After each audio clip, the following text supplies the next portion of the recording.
you've got 4 minutes. Choose the pace you want, some in trot, some in canter, but whichever pace, and this is important, whichever pace you do into the fence, do the same pace away. So they listen, you don't just trot in and then canter, each tries to canter away. You trot in, you jump, and you land, and trot away. So that you just regulate them a little bit, okay?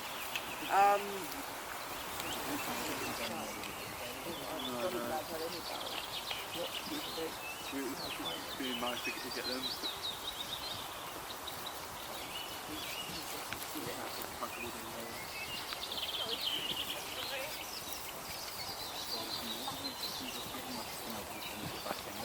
Just they're warming up now over anything they like. I don't know.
Second go. Far too boring. There you go, boy. Doesn't mind the noise. A lot of horses hate the noise. So you must have worked with this a bit. Come on. Go, you can fit through, I promise. Right. Let's come in trot. Now, everything to a horse looks different at different paces. So you might be able to get over something at trot, no problem. Then you come cantering and he stops the pace. Why do you do that? You just jumped it 3 times. Because as they're coming to a fence at a different pace, it looks different. Remember, horses don't reason.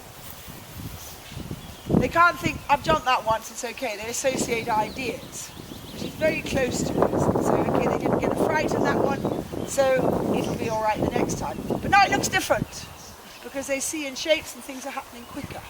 It's very, very interesting how horses find they can jump a ditch and walk and not in trot. And vice versa.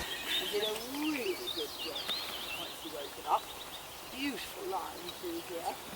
And she plugged in and looked like she was ready for trouble. There's only one reason that you plug in my book, is so that you don't fall off. And every time I watch you at those 2 hours early, being pulled out of the saddle. Same here, this little bit of dynamite, God is it too. Absolutely firing along and pulling you out of the saddle, and your lower legs, and you've allowed it to do that when you're doing a bit of yoga or whatever it is to get that core strength so you can really keep your weight in the heels. Watch those jockeys saddle up the other bit, and that's what you've got to get. You had it beautifully through here, it was really nice, and then it went through here. Because he's such a special little person, and so you've had to learn, and you've done it very, very well, you've had to learn to deal with his, I'm amazed how control you've got actually, it's totally different. But cross-country, galloping in a cross-country rhythm to a fence doesn't mean, and a lot of people think it does, but automatically starts. I remember Philip Duckman rides this America. You're a racehorse, cracking nice little horse, but he's sort of in the German frame. He's not allowed to use his initiative. I had somebody yesterday who came with a horse that she has taken 3-star and it started to stop. And it's a beautiful, beautiful, brilliant, athletic Hanoverian at Holstein. And she said, do I have to sell it? Is it not brave? Well, she's never trained its initiative.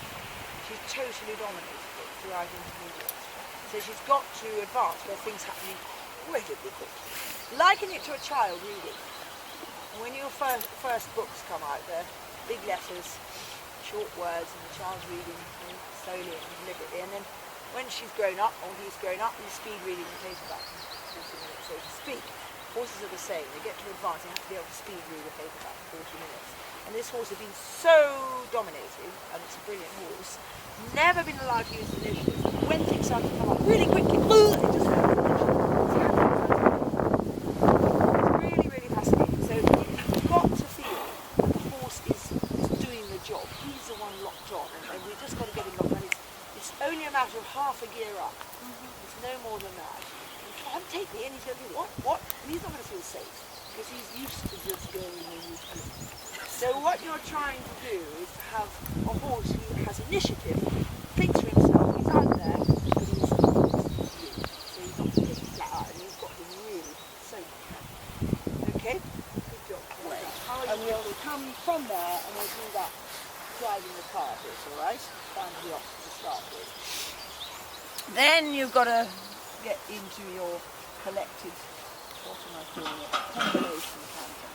Now I want you to go and have a look at the line, because you've got to come in and you've got to jump that red and yellow, and you've got to come at an angle through the gap. Now you've got to slow down.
With a bit of luck, you will find that we can make the horses quite difficult, but they won't be big. It's not necessary to jump big. We can do it tomorrow if you want, but it's not necessary here. No, because what we're testing and building is a communication system. Okay? How's my English? Very good. Good. Okay, so we're going to start, and Sharon's going to lead off because you know what to do. We're going to start, and this is a little bit of a shock because we're going off in cross-country pace. This one goes very fast, so not too fast. Right? I want your horses to see the fences early, and I want them to take you to the fences, and you simply hold that power together. Okay? But they must be going forward. This is not show jumping.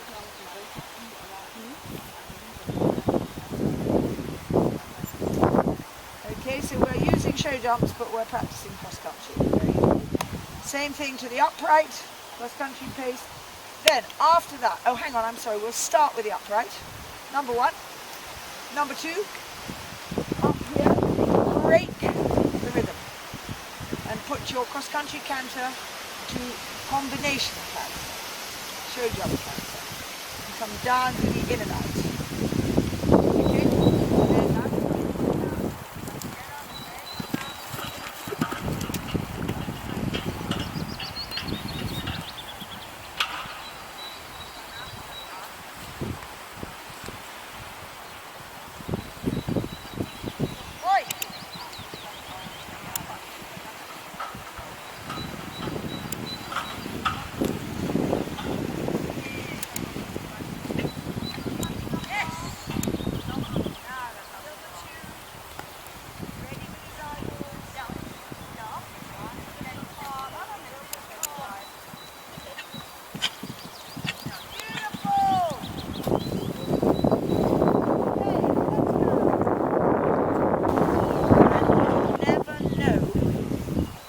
trouble is coming. If we knew when trouble was coming, we would all be Nicky Young and William Fox Pitt. They're so good because they are ready for trouble at every single part of every stride and every single part of every jump, not just the stride or just the jump. All you're doing is sitting where you've been taught to sit all your life. Beautiful balance. As the horse takes off, you're there. You've got to wait a split second because he may not take off. Just wait and make sure the horse leaves the ground. Is that okay? And because you're good, we're going to talk about it now. If you weren't good, I'd leave it. But you should be going higher and doing really well. So you need to just change the dynamic in your brain half a degree. It's very little. And what I want you to think, and you can translate this if you want, I want you to think in front of every single fence that you jump today and forever, what think he might stop. I must be ready.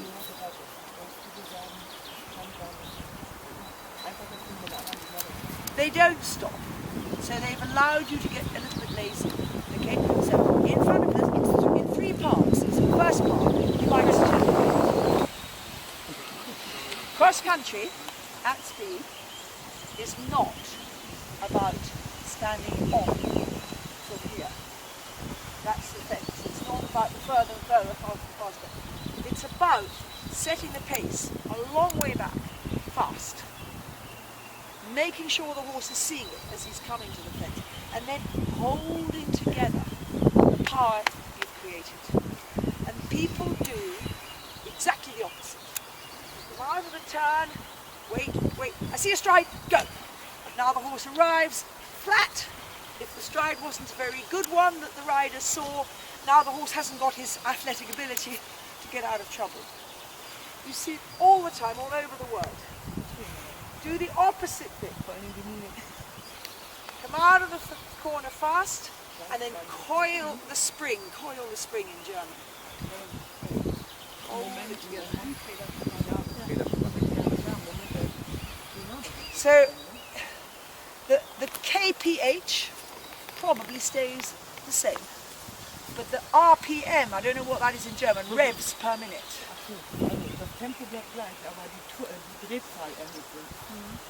Does that make sense?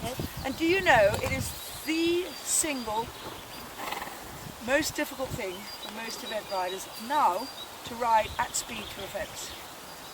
They don't know how to do it. And tragically you had that dreadful thing at Lamula with Ben. It was a classic of not knowing how to ride fast to a fence.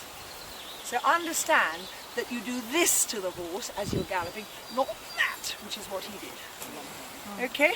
One more. You're going to the right. Stay straight to the middle with 2 legs. That was very good. One more. And you must have those 2 things. I call it my triangle approach. Okay? We've got really lovely horses here. We've got good riders, but riders who have got to learn to react quicker. And the only reason you're not reacting is because you're not feeling. You're doing it too much by the textbook. You haven't been hunting enough. Does anybody go hunting? No? Because you hunt in this country, yeah? They do hunt. Yeah. There's not a lot of obstacles No, in the hunting though. Oh, isn't Not there? that No. popular. Oh, in- don't go hunting then. I only go hunting to jump. I love my jumping, and you're crazy. Completely good. Okay.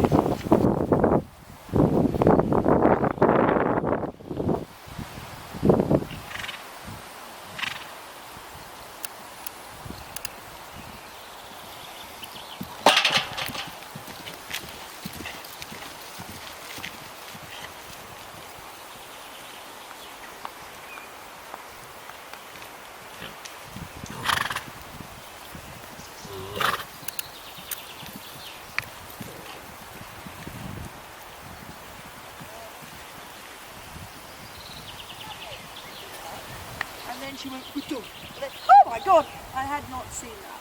And so you did very well not to fall off because she was so good. The next time too, she then was in the habit of running out. And you were really good.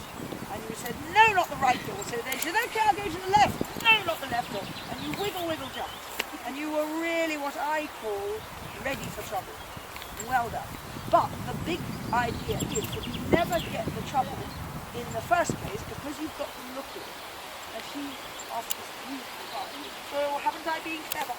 Because she finds it easier to travel here. It's called carrying yourself.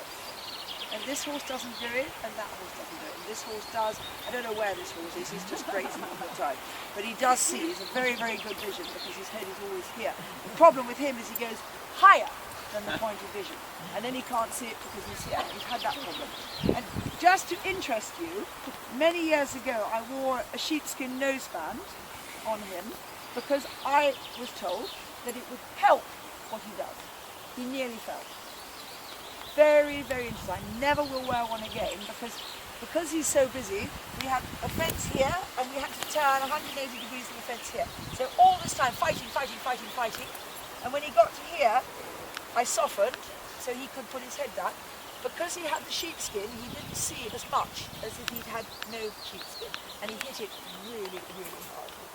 And I'd often arrived at a fence in that position and he'd never hit it. And with the sheepskin, he whacked it. And I suddenly realised that because he's only able to see the last second what's down there, because he only puts his head down the last second, he's so busy fighting, that there was a second minus a little bit because the sheepskin was here. You couldn't see. It was really clear, riding him, it was really clear to realise that this was actually a bad idea. So I'd rather have this problem than that problem, because this problem you have to learn when to be soft with your hand, you have to be really tough sometimes, to learn when to be soft. That one, you're, get your head up, get your head up. As you get stronger, as your flat work gets stronger, you can train them to do these sometimes almost stupid things, a little bit like a circus.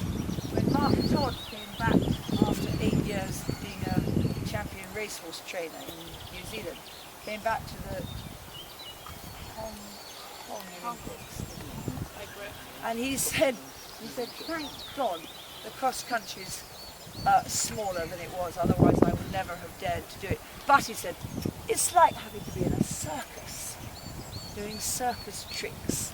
And that's how it's gone over the last 15 years. It's become, they've really got to be like trick ponies sometimes. So we're doing here nothing big because we don't need to, but we are gradually making the lines more and more difficult. And if the communication system between you and your horse is not really good, then those lines will find this out, and it will help you to develop a better, truer system.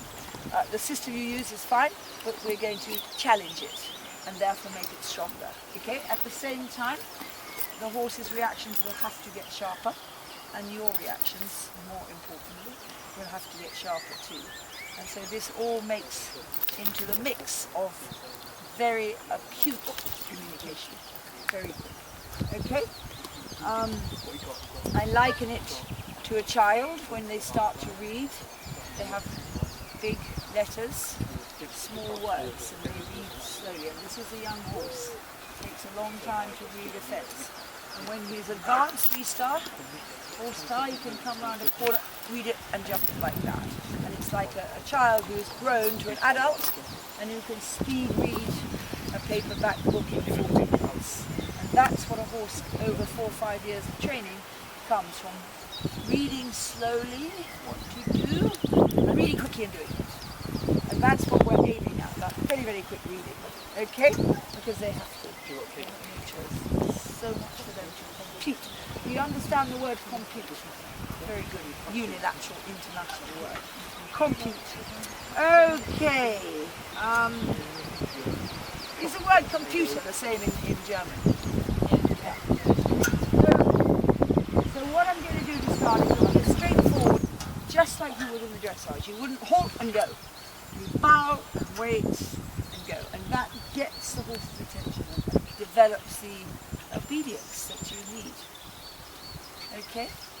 Now it's a very interesting, before you go and start this first course, and I will go one more time through it or 2 more times through it, I want you to have something in your mind. I want you to develop your horses with a paradox, and a paradox is a double opposite. Is that making sense in German? Yeah. Yep, good, okay. On the one hand, your horse has to listen to you because he doesn't know the course. On the other hand, he has to think for himself. And this is the thing that is a little bit lacking behind. In the old days, their horses thought for themselves were utterly brilliant. And the dressage was a bit dodgy, and they weren't really listening to us. But they were safe, because they had their initiative intact. Now, dressage is so important, training is so important. Horse initiative is not allowed to develop in mistakes. And this is one of the reasons why there's problems. So, balance the desire. He listens to you, and he thinks for himself at the same time. So I...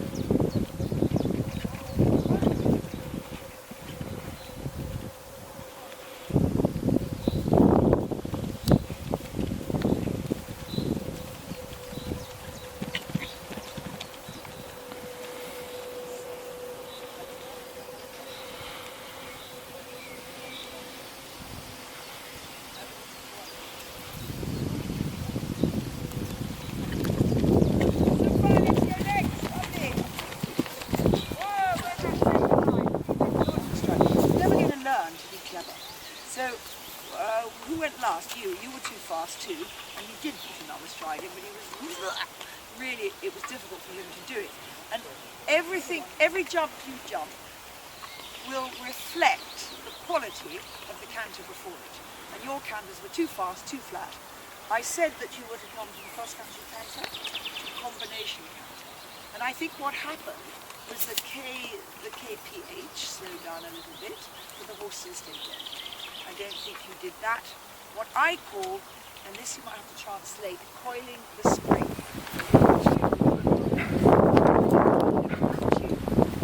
And his eyes, the horse's eyes, are attached by an invisible wire to your horse. And that's how you get those eyes, skinny here, round, skinny there. You have to do something to back up your hand.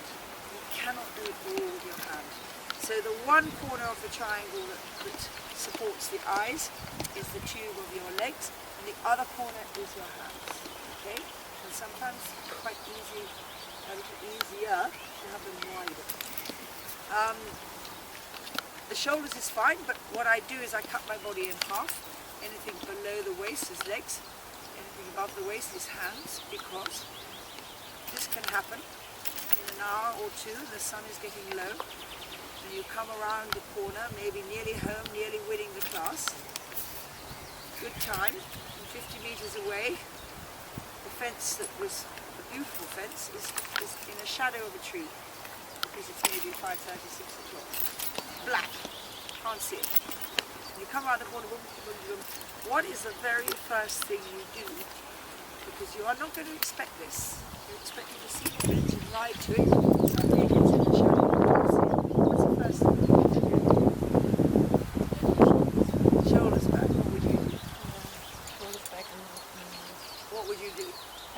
my hand. Getting slowly. You'd slow down. Yeah, just Slow down and just show him. What would you do? put my body back, my legs here, and breathe a little more. With my feet on the horse. Okay, this is all very German.